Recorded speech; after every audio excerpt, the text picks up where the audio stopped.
I find a lot of the discourse around this draw kind of hilarious just because both Arsenal and Bayern fans are being very delusional about this matchup, and it's funny.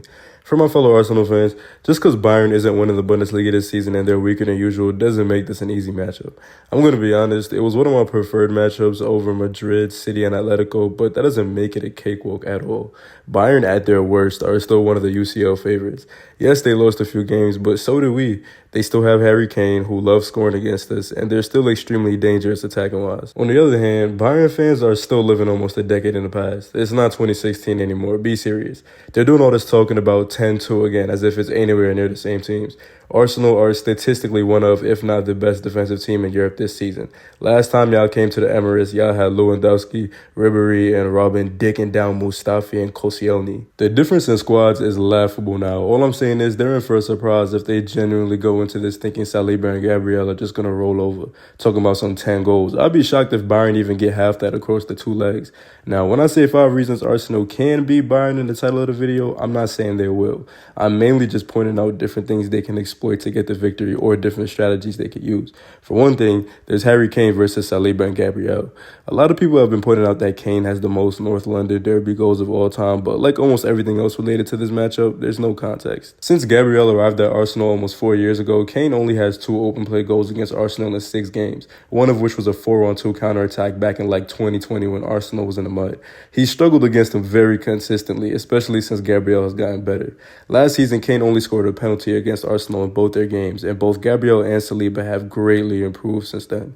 Kane has shown that it's difficult for him to handle Gabriel's strength, speed, and intelligence, and in Gabriel's best season of his career so far, it isn't going to get easier for him. Of course, Kane now has a better team than Tottenham around him, so that piece of context is also important, but Gabriel also now has Declan Rice in front of him. Kane has a slight obsession with pretending to be a midfielder sometimes. It's going to be a rough day with Rice lurking and Gabriel waiting.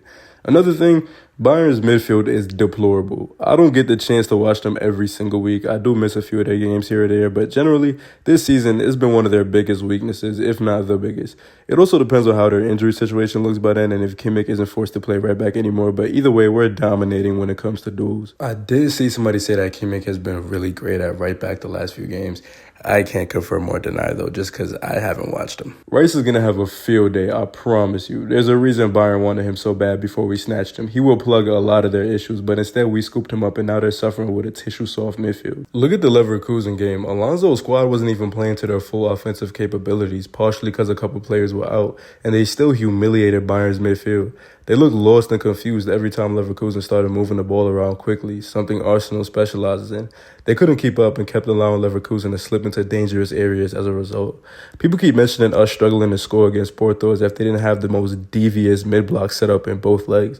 Bayern isn't replicating that. They already tried against Leverkusen, especially not with that midfield and back line, which leads me to my next point, the defense.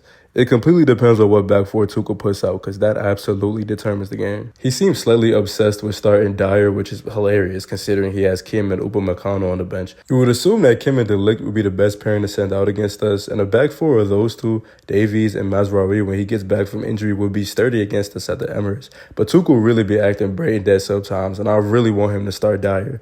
Martinelli dusting him, collecting a through ball and sliding it in far post. I'm salivating just thinking about it. And let Tuchel start Upamecano, boy, don't even get me excited like that. I know he's lost his starting spot, but his shaky ass in big games is easy eats. The moment he touches the field, we need to press him through the stadium ground. There's also the fact that Neuer is having one of his worst seasons. Obviously, he's the greatest keeper ever. Yes, we know. His worst season really isn't bad at all. He's pushing 40, though, and not far removed from an injury that kept him out almost a year. He isn't that far off from washed territory, and it's shown so far this season after he made his return. This isn't the same Neuer, which definitely helps a lot because prime Neuer could have potentially killed us before the second leg even started, which leads me to my next point. Last but not least, the final reason I feel like this is a winnable matchup is because the first game is at the Emirates. Does that guarantee a victory? Obviously not. We all remember what happened the last few times we played at the Emirates in the UCL knockouts before this year. Giroud, we ain't forget.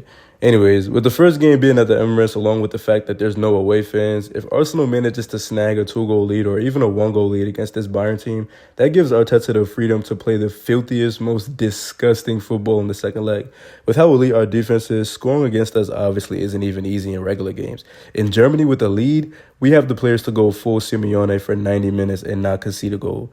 We could even sneak a little counterattack goal in there, feel me? I don't know. All I know is if we leave the Emirates with a lead, it might get nasty. The only issue is the fact that Bayern is one of those teams you wouldn't want constantly bearing down on your goal for 90 minutes, no matter how many players you stuff the box with, especially because shot stopping isn't one of Raya's strengths, and Saliba and Gabriel haven't looked super reliable so far in the knockouts.